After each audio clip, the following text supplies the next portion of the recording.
ବର୍ଷ 2024 ଯେତିକି କ୍ଲବଟା ସମସ୍ତଙ୍କୁ ଡାକିକି ସେମାନେ ତାଙ୍କୁ ସମ୍ବର୍ଦ୍ଧନା କରିଛନ୍ତି ଆଉ ପ୍ରାଇଜ୍ ଦେଇଛନ୍ତି। ଆମକୁ ଗୋଲ୍ଡେନ୍ କ୍ଲବ୍ର ଗୋଲ୍ଡ କ୍ଲବ୍ର ସାମିଲ କରିଛନ୍ତି, ଯେହେତୁ ଆମର ଦୁଇ ତିନିଟା କାର୍ଯ୍ୟ ଦେଖିକିରି ଆଉ 3 ଷ୍ଟାର କ୍ଲବ୍ର ମଧ୍ୟ ଆମକୁ ସମ୍ବର୍ଦ୍ଧନା କରିଛନ୍ତି। ସେଥିପାଇଁ ଆମର ଶିକ୍ଷା ସାର୍ଙ୍କୁ ସେ ସେବାରତ୍ନ ଆୱାର୍ଡରେ ମଧ୍ୟ ଆମକୁ ସମ୍ବର୍ଦ୍ଧନା କରିଛନ୍ତି। ଆମର ଯେହେତୁ ଆମର ଗୋଟେ ଆଜି ଖୁସିର ଦିନ ଆଉ ସେଲିବ୍ରେସନ ଦିନ, ସେଥିପାଇଁ ଆମେ ଆଜି ଏକାଠି ହେଇଛେ। ଉଦ୍ଦେଶ୍ୟ ହଉଛି ଏଇଟା ଯୋଉ ଆମକୁ 24-25 ଯାହା କରାଯାଇଥିଲା ଆମର ମୁନିଗୁଡା ଯୋଉ କାମ କରାଯାଇଥିଲା, ସେଥିରେ ତ ଭଲ ସଫଳତା ମିଳିଛି। ଆଗାମୀ ଦିନରେ କେମିତି ଅନ୍ୟ ଲୋକମାନଙ୍କୁ ମିଶେଇକି ଆମେ ଆଉ ଟିକେ ଆଗକୁ ବଢେଇବା, ଆଉ ଏମିତି ଆମେ ମୁନିଗୁଡା ଛୋଟ ଜାଗାଟା ତଥାପି ନା ଯେମିତି କମେଇବା ତାକୁ ଧରିକି ଆମେ ଆଜି ଟିକେ ବିଚାର କରିକି ଆଉ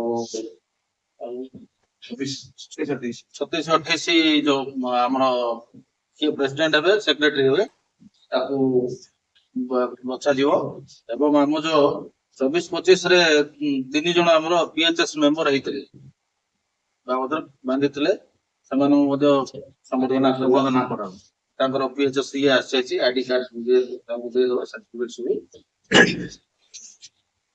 ଯଦି କେମିତି ଭଲ ସମସ୍ତେ ମିଶିକି ମିଳିମିଶିକି ସମସ୍ତେ କେମିତି କାମ କରିବା, ଡେଭଲପମେଣ୍ଟ କରିବା, ଟିକେ ଚିନ୍ତା କରିବା ଟିକେ ସମସ୍ତେ ସେ ଜାଗାଟା ସିଲେକ୍ସନ ପାଇଲେ ତହସିଲଦାର ପାଖକୁ ଲେଟର କରିକି ସେଟା ଜାଗାଟା ମିଳିଲେ ପବ୍ଲିକ ଟଏଲେଟ ଯୋଉଟା କି ଗାଁ ଲୋକଙ୍କର ଆଉ ଗାଁ ପାଇଁ ଆସୁଛନ୍ତି ଲୋକ ମାନେ ସେମାନଙ୍କ ପ୍ରତି ସୁବିଧା ହବ।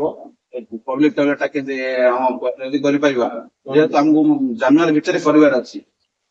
କାହିଁକି ଆମର ଯିଏ ଆମକୁ ଫଣ୍ଡିଙ୍ଗ କରିକି କରୁଛନ୍ତି ସେ ଜାନୁଆରୀ ପରେ ଆମକୁ ଦେଇ ନ ପାରୁନି, ସେଥିପାଇଁ ସେ ଆମକୁ କହିଛନ୍ତି ଜାନୁଆରୀ ଭିତରେ ହିଁ କରିବାର ଅଛି। ସେତିକି ଧରିକି ଆମେ ସ୍ପିଡ୍ ହେଲେ ଆମେ ଟିକେ ସେଇଟା କେମିତି କାର୍ଯ୍ୟଟା ସଫଳ କରିପାରିବା। ସେ ଗୋଟେ ଭଲ ଜିନିଷଟା ପବ୍ଲିକ ଟଏଲେଟଟା, ସେଟା କେମିତି ଆମ ଆପଣ ସମସ୍ତେ ଟିକେ ସହଯୋଗ କଲେ ସେ ଜାଗାଟା କହିଥିଲେ, ସେ ଜାଗାଟା ତହସିଲଦାର କହିଲେ ସେଇଟାକୁ ମୁଁ ରାସ୍ତା ସାଇଡ୍ କରିବି ଆଉ ସେ ଜାଗାଟାକୁ ଯଦି ତମକୁ ଦରକାର ମୁଁ ଏଇ ଯୋଉ ମେଡିକାଲ ସାମ୍ନାରେ ଅଛି ଜାଗା, ସେଇଟାକୁ ଖାଲି କରିକି ଦେବି ବୋଲି କହିଲେ। ସେଇଟା ଖାଲି କରିବାକୁ ବି ଟାଇମ୍ ଲାଗିପାରେ, କିଛି ଲାଭ ମିଳିବ। ଆମେ ଚିନ୍ତା କରୁଥିଲୁ କଣ ବୋଲେ ଯାହାକୁ ଜଣେ ରଖିବା, ସିଏ 5 ଟଙ୍କା କି 10 ଟଙ୍କା ଦବ ପ୍ରତି ଟଏଲେଟ ନବ, ତାର ଦରମା ଆଗରେ ସିଏ ନବ ଆଉ ମେଣ୍ଟେନାନ୍ସ କରିବ ସିଏ। ଆମେ ତଦାରଖ କରୁଥିବା ତାକୁ ଯାଇକି ଡେଲି ଯାଇ ଦେଖୁଥିବା ସଫା ଲାଗି ନାହିଁ, ଦେଖୁଥିବା ଆମର କିଏ ବି ଜଣେ ଦେଖୁଥିବ, ମାତ୍ର ସିଏ ତାର ଚାର୍ଜେସ ଟା ନଉଥିବ, ସିଏ ତାର ମେଣ୍ଟେନାନ୍ସ କରୁଥିବ, ସିଏ ଜଗି ରଖି ଚଳୁଥିବ। ଜଣେ ଯାଇକି ଦେଇଦବା ସେ ଯୋଉ ଟଏଲେଟ ହବ ସେଟା ଜେଣ୍ଟସ ଦିଟା ପାଇଁ 2 ଜଣ ଦିଟା ହବ।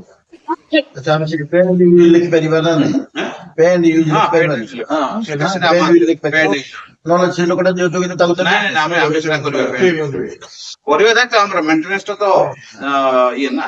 ଆଉ 2ଟା ହ୍ୱିଲ ଚେୟାର ମଧ୍ୟ ମିଳିଛି ଆମକୁ କ୍ଲବ, ଆମର 2ଟା ସେଟାକୁ କୋଉଠି କଣ ଦବା, ଆମେ ଚିନ୍ତା କଲେ ସୁବିଧା ହବ ଦେଲେ। ତମେ ଏଇଟା ଗୋଟେ ଲଗେଇକିରି ଯେକୌଣସି ଭିତରେ ଯେକୌଣସି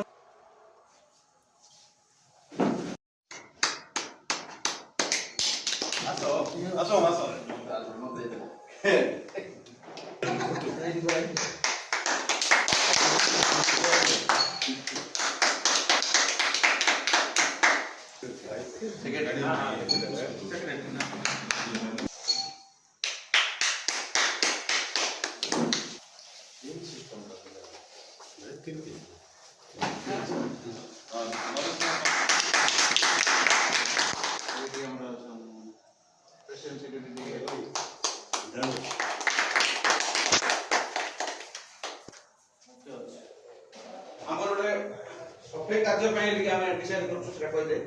ମୁଁ ଅବଜେକ୍ସନ ଅଛି, ଗ୍ରାଣ୍ଟ ଲେଖା ଆଉ ଲୋକେସନ ହେଉଛି ରାମନଗର ସ୍କୋୟାର ଆଉ ମାମୁଙ୍କ ଦୋକାନ ସାମ୍ନା। ଠିକ ଅଛି।